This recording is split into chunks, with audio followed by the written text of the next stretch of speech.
Assalamualaikum warahmatullahi wabarakatuh.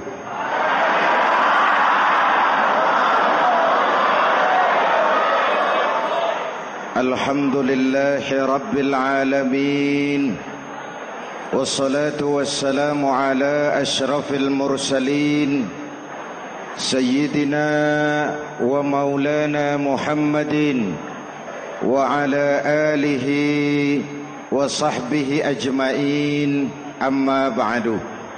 Para ulama yang saya muliakan, hadirin hadirat ma'asyiral muslimin yang saya cintai, banyak kita alami perubahan-perubahan yang terjadi,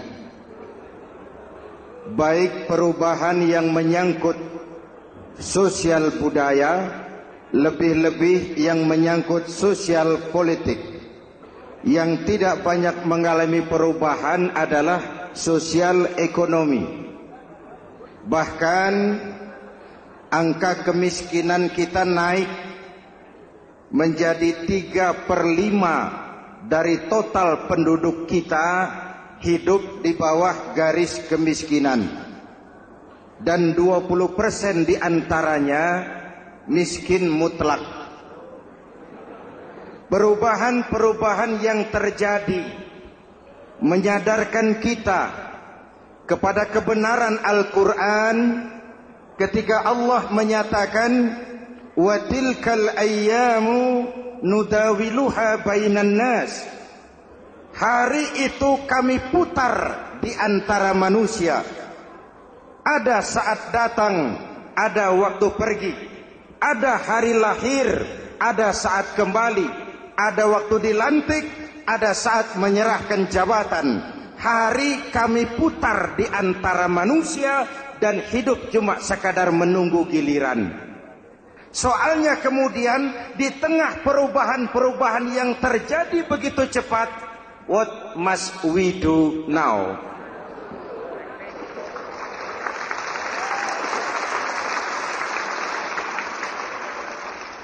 Saya juga nggak ngerti itu. Yang penting kan penampilan. Saudara-saudara kaum muslimin di seluruh tanah air, jadi pemimpin adalah pelayan bagi orang yang dipimpinnya.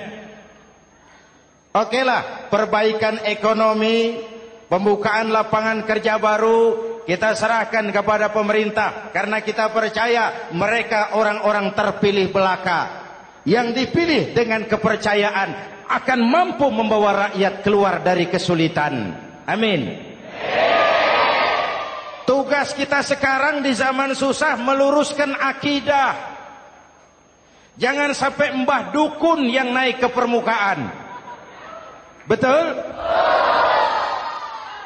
Islam misinya yang pertama membebaskan manusia dari kemusyrikan. 13 tahun Rasul berjuang di Mekah, menanamkan akidah, meluruskan keyakinan, membentuk iman. 13 tahun membebaskan manusia dari belenggu kemusyrikan.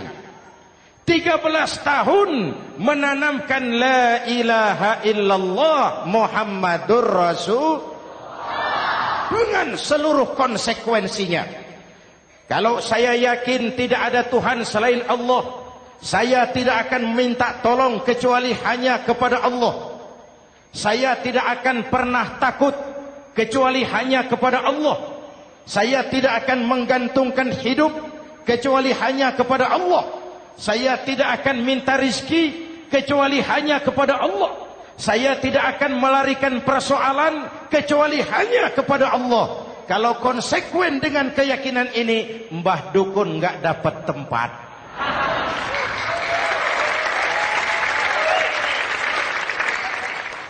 Akur? Ayo lihat secara sederhana. Saya sandaran di tiang. Tiangnya ambruk, sayanya jatuh. Saya sandaran di tembok, temboknya runtuh, saya juga runtuh. Saya sandaran kepada orang kaya, dia jatuh miskin, saya bangkrut. Saya sandaran kepada jenderal, dia pensiun, saya selesai. Tapi kalau saya sandaran hanya kepada Allah, Allah tidak akan pernah miskin, Allah tidak akan pernah lumpuh, Allah tidak akan pernah terpuruk, dan Allah tidak akan pernah berkurang kekuasaannya.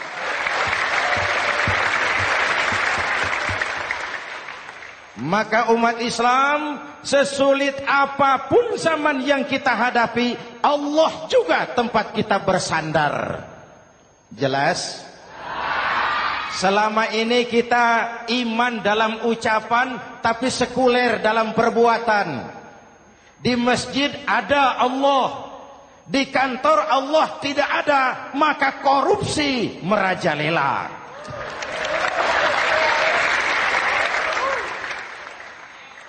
Di masjid ada Allah, di pasar Allah tidak ada, maka timbangan tetap curang.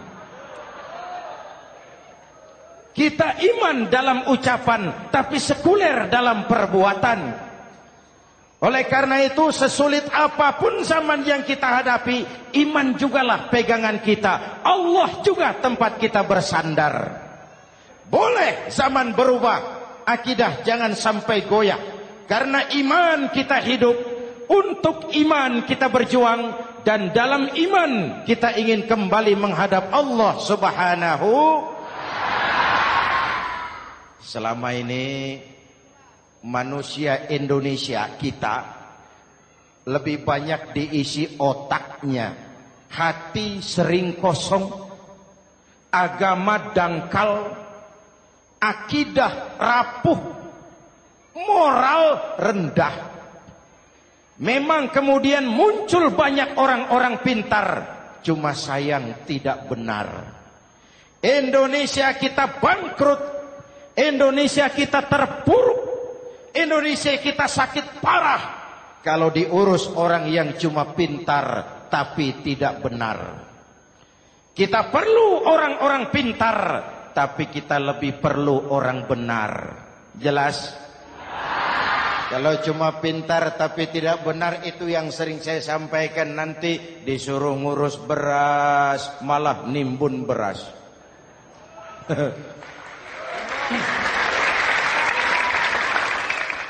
Disuruh ngurus laut malah jadi bajak laut.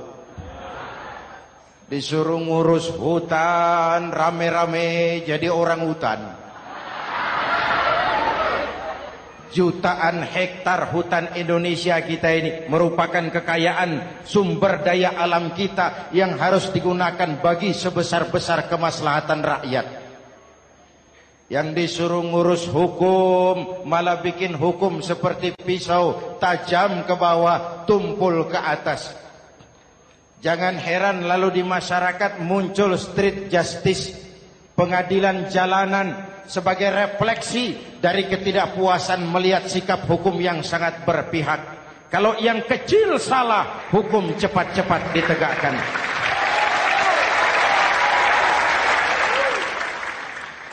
Lihat saja sekarang ini kalau orang terkenal banyak uang punya masalah, antri yang bela. Betul? Tapi saudara lihat si Marsinah di Jawa Timur, si Sengkon dan Karta di Jawa Barat, si Udin Bernas wartawan Jogja terseok-seok mencari keadilan, sampai hari ini urusannya masih remeng-remeng. Kenapa bisa begitu? Jawabannya sederhana, tidak ada fulus. Ada fulus mulus, tidak ada fulus manfus. Betul? Jangan sampai para penegak hukum kita terjebak pada lagu baru, maju tak gentar membela yang bayar. Biar bertentangan dengan nurani, biar bertentangan dengan public opini, biar bertentangan dengan rasa keadilan. Siapa yang bayar, itulah majikan. Mau benar atau salah, belain terus. Kalau seperti inilah hukum kita, mafioso keadilan akan tetap gentayangan. Hadirin yang saya hormati, 13 tahun beliau berjuang di Mekah, meluruskan keyakinan, memantapkan akidah, meneguhkan iman. Dari situ segalanya dimulai, dan ke situ segalanya akan menuju. Intan paling mahal, mutiara paling berharga, tidak lain adalah nilai-nilai keimanan. Kalau itu sudah tergadai, apalagi yang bisa kita banggakan dalam kehidupan ini? Kita merasa harta kita berharga, belum ada artinya ketimbang iman.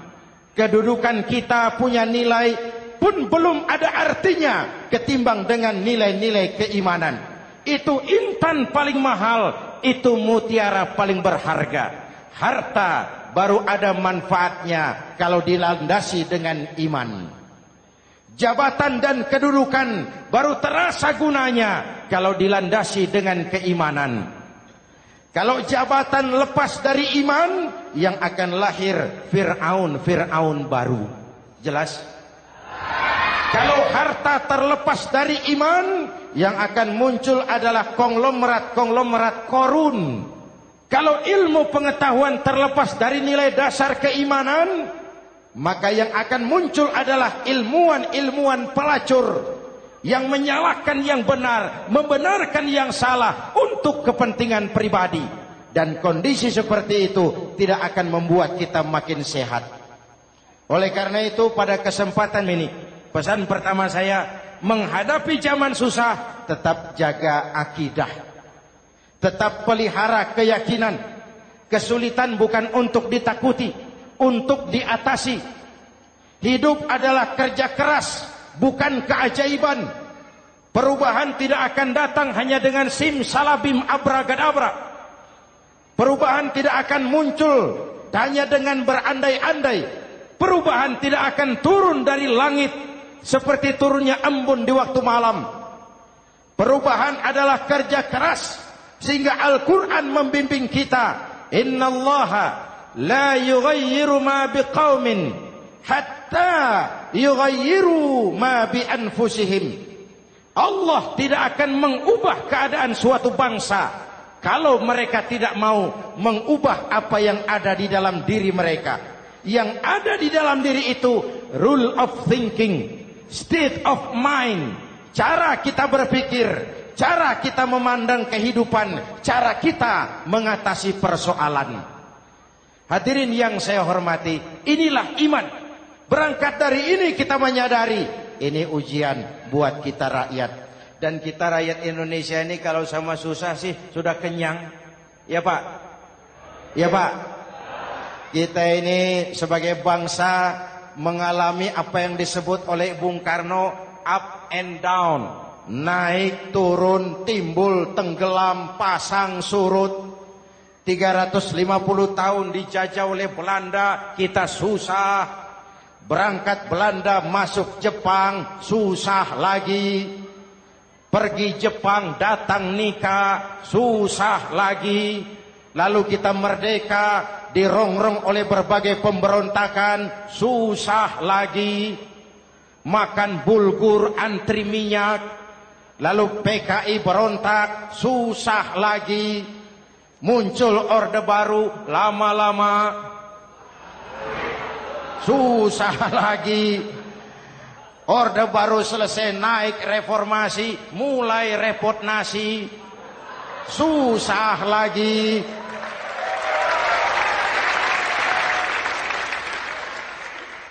Kalau susah kita ini sudah akrab, sudah intim. Mestinya kalau sudah susah seperti itu, jangan salah sikap menyikapi kesusahan.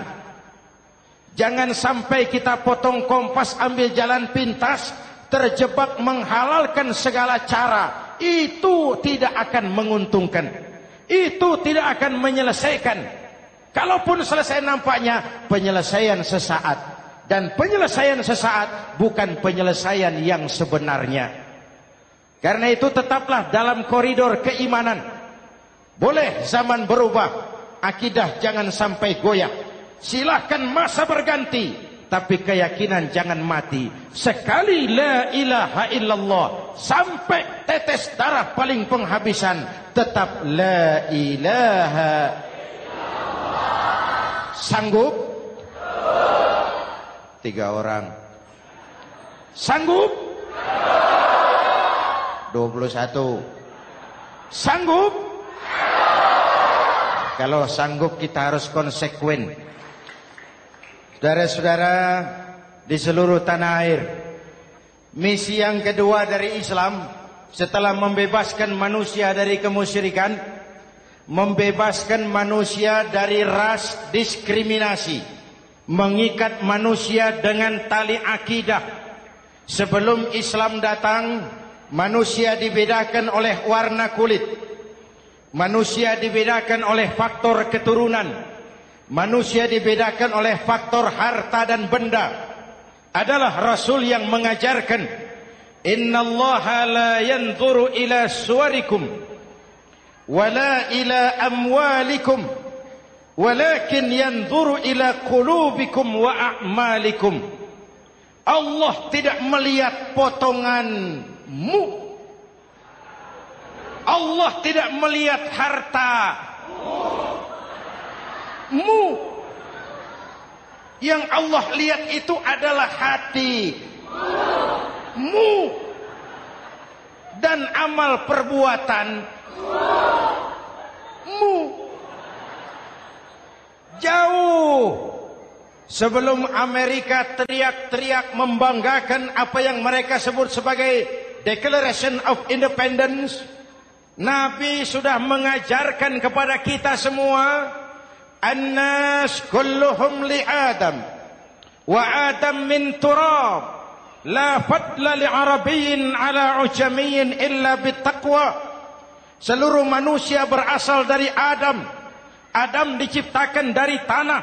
Tidak ada kelebihan Arab dengan yang bukan Arab kecuali takwanya. Jauh sebelum Amerika mencanangkan bahwa semua manusia dilahirkan sama, that all men are created equal. Jauh sebelum itu Islam sudah membebaskan manusia dari ras diskriminasi. Apa dalam konteks kekinian? Menghadapi zaman susah, tetap jaga kerukunan. Ya Pak, ya Bu, oi Bu. Menghadapi zaman susah, tetap jaga kerukunan, baik antar umat seagama, antar umat beragama, maupun antar umat beragama dengan pemerintah. Menjaga kerukunan. Jangan saling sikat sikut di antara kita. Sebab kalau sudah rukun, saya ajak berhitung. 1 ditambah 1 sama dengan, itu matematika namanya. Hasilnya pasti. Tapi angka sosial hasilnya aneh. Saya ubah jadi angka sosial. Ayo kita berhitung lagi. 1 orang takut ditambah 1 orang takut sama dengan 2 orang setengah berani. Kenapa setengah berani? Karena sudah berdua. Tadi kan takut sendiri. Kalau sama-sama takut berkumpul jadi setengah berani. Kalau ditambah 1 orang takut lagi, 1 orang takut ditambah 1 orang takut ditambah 1 orang takut sama dengan 3 orang berani. Kenapa jadi berani? Karena sudah bertiga. Kita yang lemah, kita yang marginal, kita yang dikucilkan, bahkan kita yang dilecehkan. Kalau mau rukun, kita akan kuat dan tidak bakal dipermainkan orang.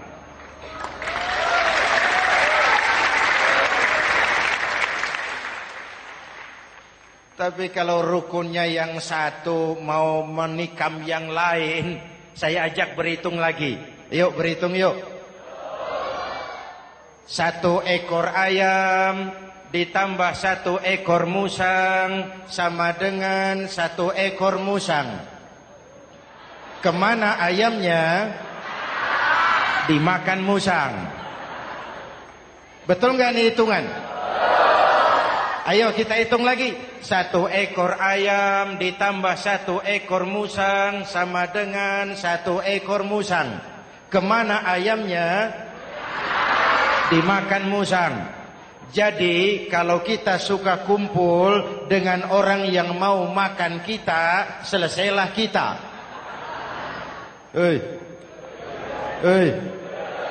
Maka kalau merasa kita ini ayam, yuk kumpul sama-sama ayam, pulang ke kandang ayam.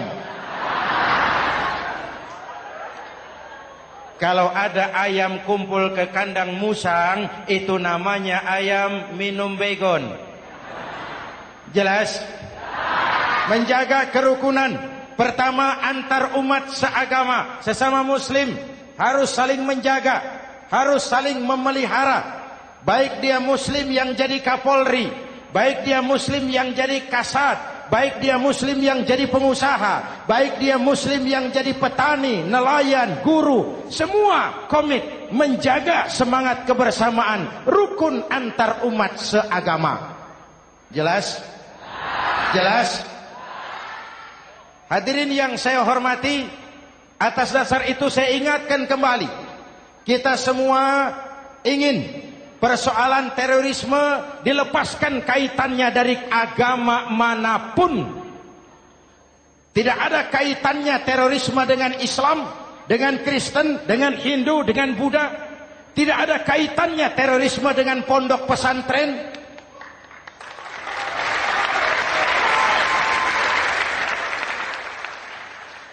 Jangan sampai pesantren jadi kambing hitam. Karena sejak zaman penjajahan, pesantren sudah terbukti memberikan kontribusi bagi perjuangan memerdekakan rakyat Indonesia. Rukun antar umat seagama. Yang kedua, rukun antar umat beragama. Islam ini rahmatan lil. Jangankan manusia walaupun berbeda agama, binatang saja dihormati. Ada hadis, fa iza zabahtum fa ahsinuz zibhata. Kalau kamu menyembelih hewan, sembelihlah dengan cara yang terbaik. Jangan menyembelih ayam dengan pisau tumpul. Itu namanya tidak berperi kebinatangan. Yang kecil lagi, saudara buka babul istinja, makruh buang air kecil di tanah yang berlubang. Sebab apa? Pertama, menjaga kesehatan. Siapa tahu di lubang yang saudara buang air kecil itu ada gas beracun. Kalau tidak, melindungi binatang yang ada di dalam lubang. Siapa tahu di lubang yang saudara buang air kecil itu ada semut sedang rapat membahas terorisme. Apa dosanya lalu mati dikencingi? Ini namanya rahmatan lis semut. Binatang saja dilindungi. Maka perbedaan agama tidak harus menyebabkan kita bertolak belakang. Perbedaan agama bukan alasan untuk saling bermusuhan. Apalagi kita sudah menyadari tentang kemajemukan kita, tentang kebinekaan kita, tentang keragaman kita. Rukun antar umat beragama. Saling menghormati, saling menghargai, tapi tetap dalam batas lakum dinukum. Lalu rukun antar umat beragama dengan pemerintah. Hadirin yang saya hormati, yang benar kita dukung, yang salah kita perbaiki dan kita tegur menurut cara-cara yang diajarkan oleh agama kita. Dan sholat berjamaah, pendidikan bernegara yang paling bagus. Tadi kita sholat ada imam, ada makmum, betul? Makmum wajib ikut imam kalau imam benar sholatnya. Rakyat wajib ikut pemimpin Kalau pemimpin benar mimpinnya. Masyarakat Islam ini loyal. Masyarakat Islam ini bukan pemberontak. Masyarakat Islam ini taat dan setia. Kapan? Kalau imamnya benar. Imam takbir, makmum. Imam ruku, makmum. Imam i'tidal, makmum. I'tidal. Imam sujud, makmum. Tapi kalau imam keliru, mestinya imam ruku malah sujud. Salah imam ini. Tegur. Siapa yang wajib negur? Makmum yang saf terdepan. Anggota DPR.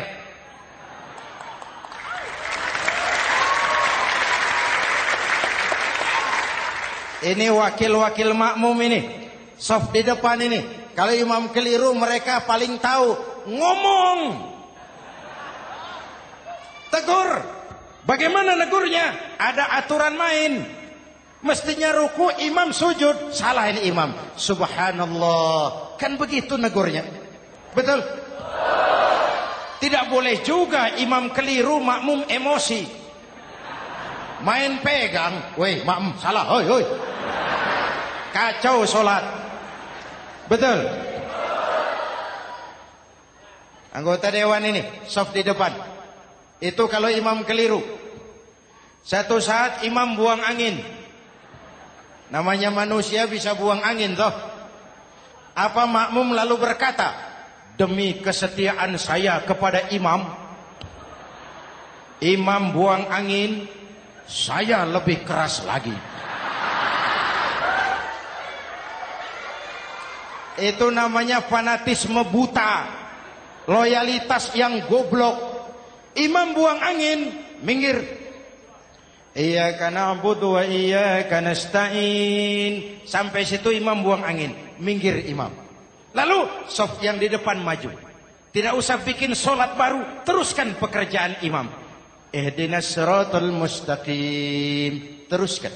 Kenapa? Kalau bikin solat baru lagi, nanti buang angin lagi. Bikin lagi solat. Kapan selesainya solat? Kapan selesainya membangun negara ini? Yang penting imam tahu diri, buang angin, minggir.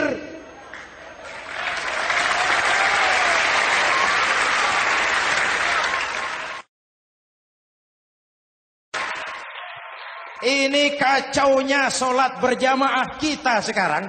Kacaunya negeri kita sekarang. Banyak imam sudah buang angin, gengsi.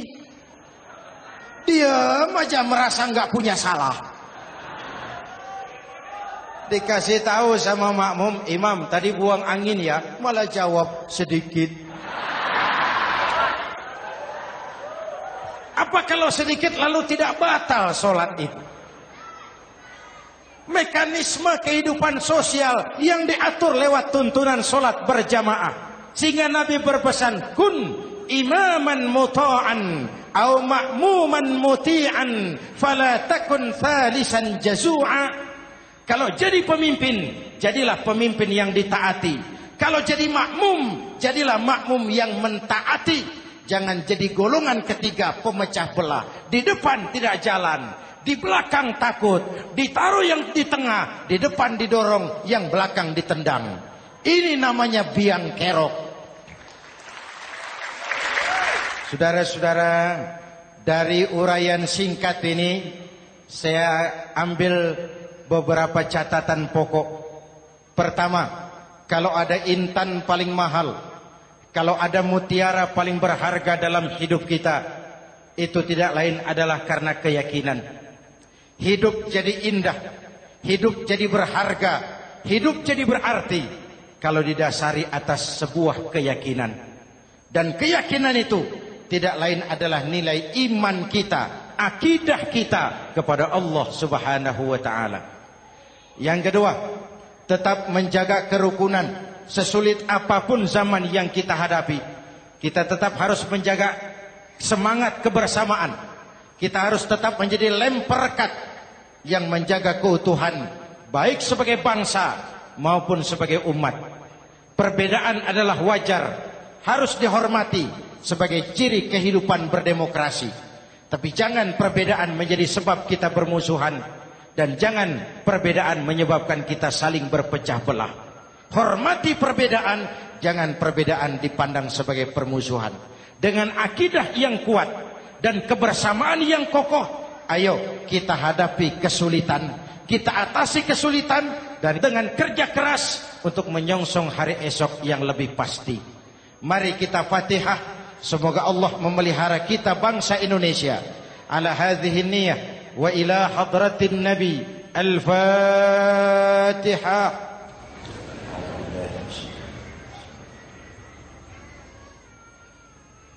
Iyyaka na'budu wa iyyaka nasta'in. Ihdinas siratal mustaqim. Siratal ladzina an'amta 'alaihim. Bismillahirrahmanirrahim. Amin. Alhamdulillah Rabbil Alamin. Allahumma salli wa sallim mubarak ala Sayyidina Muhammadin wa ala alihi wa sahbihi ajma'in. Allahumma Rabbana taqabbal minna salatana wa siyamana wa qiyamana wa takhashu'ana wa ta'abbudana wa tammim taksirana ya arhamar rahimin. Allahumma aslih man fi salahihi salahul muslimin. Allahumma ahlik man fi halakihi salahul muslimin. Allahumma Rabbana la tu'akhizna in nasina aw akhtana. Rabbana wa la tahmil alaina isran kama hamaltahu ala alladhina min qablina. Rabbana wa la tuhammilna ma la taqata lana bih wa'fu 'anna waghfir lana warhamna anta maulana fansurna 'alal qaumil kafirin. اللهم اجعلنا من السعداء المقبولين ولا تجعلنا من الأشقياء المردودين. أفضل ما قلته أنا والنبيون من قبلي لا إله إلا الله.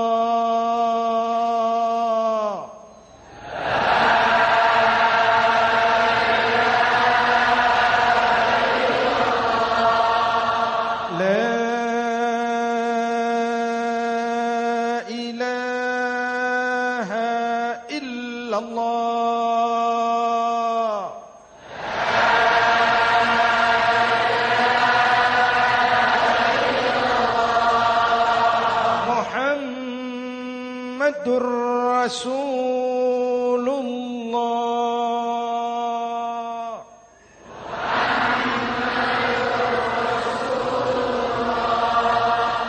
Sallallahu alaihi wa alihi wa sallam. Kalimatu haqqin 'alaiha nahya wa 'alaiha namut wa 'alaiha wa biha nub'atsu insyaallah minal aminin minal aminin minal aminin rahmatika ya arhamar rahimin. Sallallahu ala Sayyidina Muhammad wa ala alihi wa sahbihi ajma'in. Ana rabbika rabbil izzati amma yasifun. Salamun alal mursalin. Walhamdulillah rabbil alamin. Jumpa lagi di lain kesempatan insyaallah. Wassalamualaikum warahmatullahi wabarakatuh.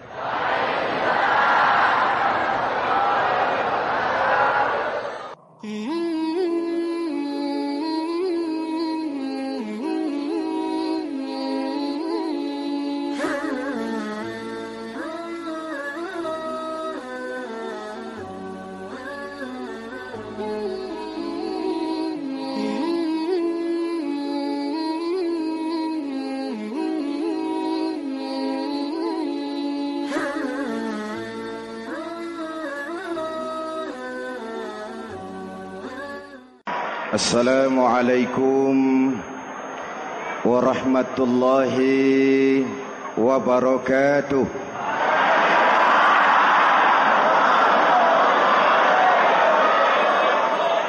Alhamdulillahi rabbil alamin. Wassalatu wassalamu ala asyrafil mursalin.